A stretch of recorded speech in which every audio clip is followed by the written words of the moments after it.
Well, I think, when you think about expectations, a lot of that's built on the past, but what we tried to do is wash all that away with this team.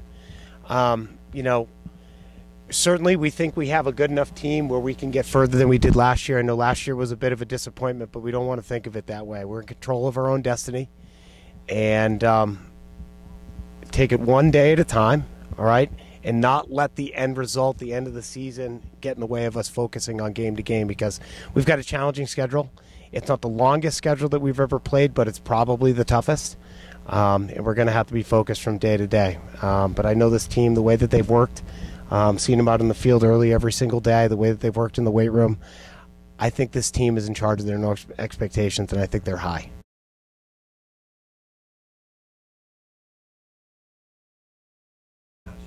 I think a ton. Last year there was a lot of firsts, much like this program's had a lot of firsts across the last couple of years. But, having those initials change is something that we've tried to stay focused on, not worrying about, I guess.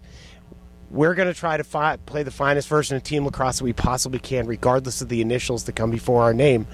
But I think having a year under our belt against many of these teams, I think certainly helps us get the jitters out. I think it'll help us to start quicker.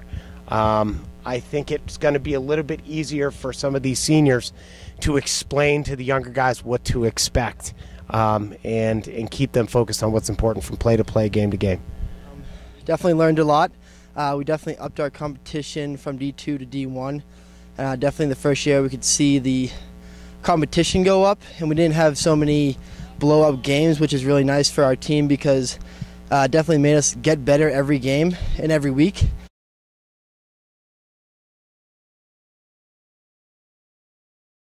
Well, I'll tell you continuity. I'll tell you any coach, having not to do all the teaching, but have the teachers on the field really be the players as opposed to myself. They've been in the system for 3 years, some of them.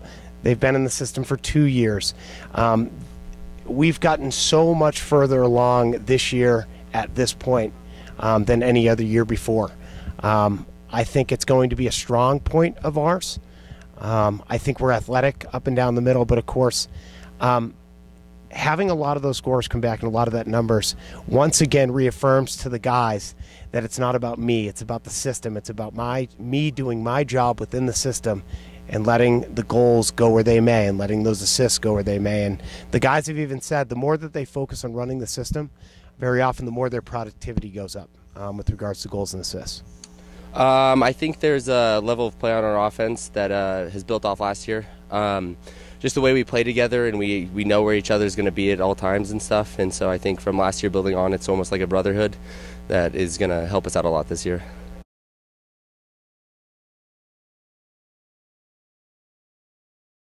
I think on defense, first and foremost, I think we've never been stronger at the defensive midfield position.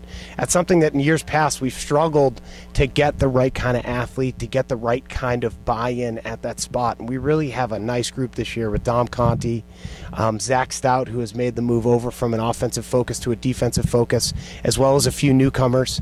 Dalton Tuor, who's a transfer from Dominican College in California.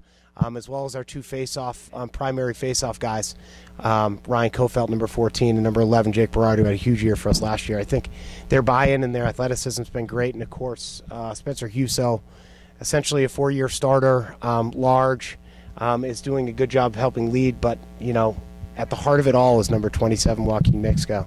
He's a graduate student, a super senior, if you will. And he is really the stir that stirs, he is really the straw that stirs the drink. He's the glue of that defense.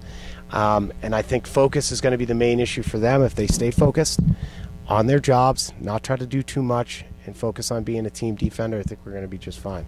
Having Gronny and Huso and Trent allows us to be able to communicate on the field really well. Since we've been doing this for a long time together on the same team, we just kind of know what we're all going to do. So I know tendencies that Huso's going to have, and I know that Trent's going to have my back if I mess up at all, and I know Gronny's going to make big saves for us. So we all know what we're going to do, and it's just a little bit easier.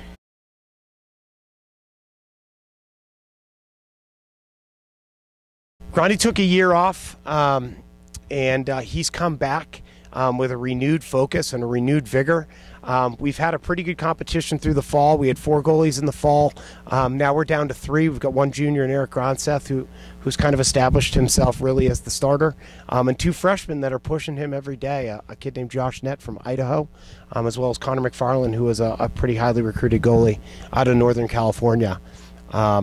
These guys bring it every single day, but Gron is a kid that can keep you in any game on any given day. He's going to rely on the defense to produce bad shots at its heart, but boy, that kid can stand on his head when he wants to.